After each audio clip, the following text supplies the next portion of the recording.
right, are you subscribing to our newsletter? The link is down below. I wanted to get that out first. Just click it. It's fine. You can come back to the video. Ryan, we're just going to talk about what, we've sort of seen coming out of 22 into 23. We already know that the quarterback's going to change.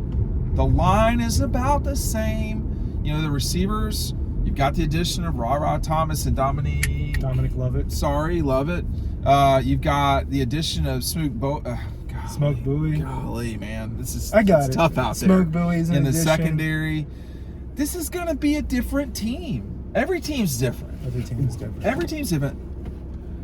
But is it so set in place now at Georgia that the changes sort of don't matter? That's kind of a tricky question. I'm not going to say they don't matter. Is he machine? I think machine is not so far from what it is. And I think that you kind of just fill in new pieces. That is what we watched happen. I don't want to talk about Alabama a lot.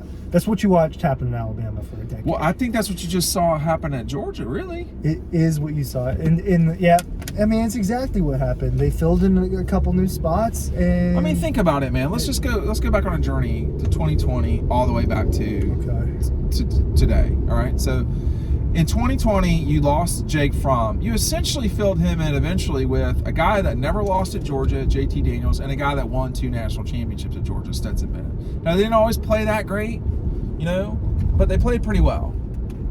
On the offensive line, you lost guys like Andrew Thomas. The offensive line continues to produce top 20 NFL drafts. Top 20, Ryan.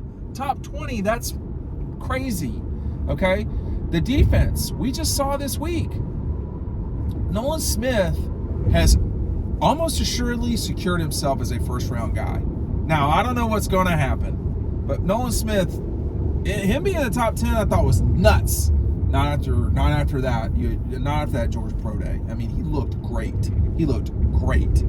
And then, that's just those spots. Receiver, okay, maybe they've not really rolled new guys in there. There's no new George Pickens. A.D. Mitchell's gone, but maybe that's not the style that they're going to play with. There's no superstar at some of these other positions. Tight end, it's, Brock Bowers is probably the pinnacle of where they've been at tight end. But they've had really good tight ends, too. Comments? Running back is probably the best example of, is this a system thing, or is this system makes it sound bad, but that's not what we mean. Machine. Is this a machine? Is a machine. To me, I think we talked a lot about with Bobo's never had this good of an offensive line that he is now. It's crazy how much has changed over the last 10 years, how they've recruited different types of guys at the line, and just better. More athletic. In the past, Warren Erickson would have been one of their best 3 or 4 linemen. Now he can't get on the field. No. And something, we obviously, the day we recorded this, we watched Pro Day. So today, and just something that stuck out the last 2 years, just the amount of athletic talent across the board is mind-boggling. Yep. And it didn't used to be that way. No. And people are getting more athletic, and that's part of it. Yeah. You can see that across different leagues. The NBA is way different than it used to be. No question. There are way more superstars in the NBA than there were 20 years ago, just because that league. The sports play differently, frankly. It's different. And it is different at Georgia than it used to be. Everyone is athletic. Everyone can perform. All of these guys can start somewhere. Mike Bobo, we had multiple former Georgia players out there. Mike Bobo, Kirby Smart, John Stinchcomb, DJ Shockley. Some of these guys, those are just the older ones. They were younger guys. No. But think about the older guys. Some of those guys were really good athletes. Certainly Stinchcomb, whether anybody realizes it or not. Stinchcomb would play at Georgia now. Stinchcomb looks good, man. Stinchcomb looks great. I'm not even going to man crush on him. Yeah, he looks good. Shock would still play. Stinchcomb would play. Mike Bobo wouldn't have the first look at Georgia. Kirby Smart's ass would have been at NC State or something. I don't know. What? What's wrong with that? What's wrong with that? No, would he be at NC State? I mean, these Yeah. He was a good player. These athletes are different, man. It is different. It's a different, time. But in the machine I'm talking about, that's the term that I've heard used by people that I trust in coaching to describe what Georgia has done, to describe what Alabama did in the recent past and is still doing. They didn't ever quite say that about LSU. Never quite said that about Clemson. Maybe they're still really good programs, but maybe they were a product of really good quarterbacks for those national championship seasons those 3 times. But man, I wanted to ask you this when you were talking. Here's my question for you. Well, first of all, what's in the bag of destiny back here? Secondly, just grab something new. I think we might be running out of stuff. We are running out. out. You know what? There's something we haven't done. As you get ready here. Now you can pick this up at Red Zone. You cannot pick this up at the link down below. Go ahead. Okay, this is interesting. Okay. Here's my question as you look at this. You get this shirt included with only at. Do not email me about this. Only at Red Zone. You got to walk the aisle, as Rick Flair would say. You buy Double Dogs, you get that shirt for free. Oh, look at now. This guy's nerding out about it. It's a comfortable T-shirt. Would you rather have DeAndre Swift or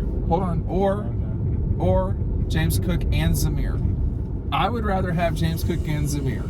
You're welcome. See, that's my point. Go ahead. What's your answer, big timer? You talking? No, you only get one of the 2. I would take James Zamir, but why though? Why? This is the point. Because they're not gonna rest. I mean, that's really what it is. Rest. Exactly. A workhorse. Exactly. I would take Nick Chubb instead of James and Zamir. I think in the NFL, there's not much question about that. I think that's a good question in college. I'm not as certain. Well, but you want to have 2 guys that can do a lot of different things, or even more than 2 guys. But we never saw Nick Chubb by himself, with the exception of a small stretch of time in 2014 where he was running for 250 yards a game. Yeah, so we know what Nick Chubb is by himself for that stretch of time. When Nick was truly special in 17 and I guess parts of 15, but certainly 17, when Nick was special. And man, damn, Nick Chubb was really good, wasn't he? I mean, just thinking about it, that guy would you have problems. But he always had Sony, man. And when he didn't have Sony in 14 at the beginning, before all those guys got hurt, he had Todd and Sony and Keith. And that was a really good running back room. I think the difference now is that you have multiples. And when Warren Erickson, I think, was it Warren that came out of the national championship game against Alabama? Yes, for Broderick. So Broderick came in. And they shifted the line. But that speaks to my point, frankly. That when Warren... Look at Marius Mims. Exactly. When Warren McClendon got banged up, here comes Marius Mims. Too many Warrens, first of all. There's a lot of Warrens. Are Warren Erickson and Warren McClendon related? There are too many. Warren Brinson. Warren Brinson is he related? Why is Warren such a popular name all of a sudden? Why are you worrying about it? Why are you worrying about it? There's too many videos.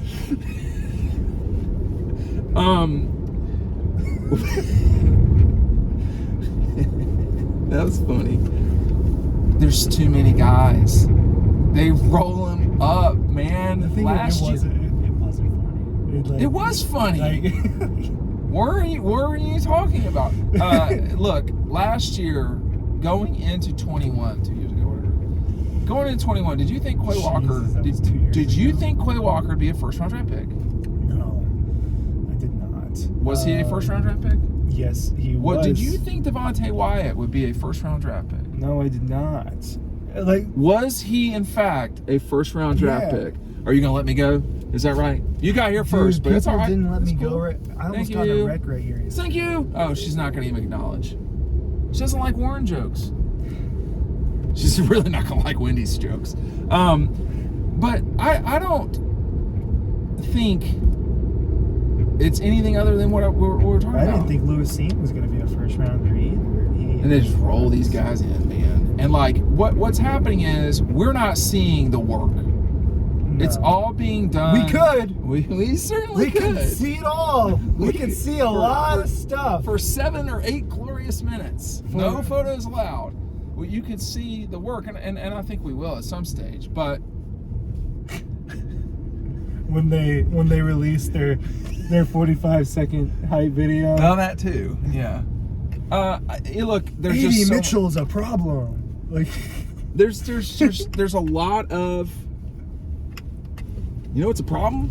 My garage door not opening. That's a problem. Let's go. There's too many guys. They got too many guys. Now Alabama can play on this ball field. Ohio State can play on this ball field. LSU could. I don't know if they're there yet. Yeah. And then what? Who? The Taters can't do it right now. LSU certainly can in the future. Not the Vols? Not the Vols. Not right now. Oh, wow. That's the problem for Tennessee is they don't have the capability to do this yet. But no, definitely not. Florida, I think, is a lot further from competing than people realize. That's not going so I think people do not realize how far they are well from competing. Look, but you can turn it around fast. You can at Florida. You could. But can Billy Napier turn it around fast? That's another video. Are you subscribing to our newsletter? If you're not, you should be. The link is down below.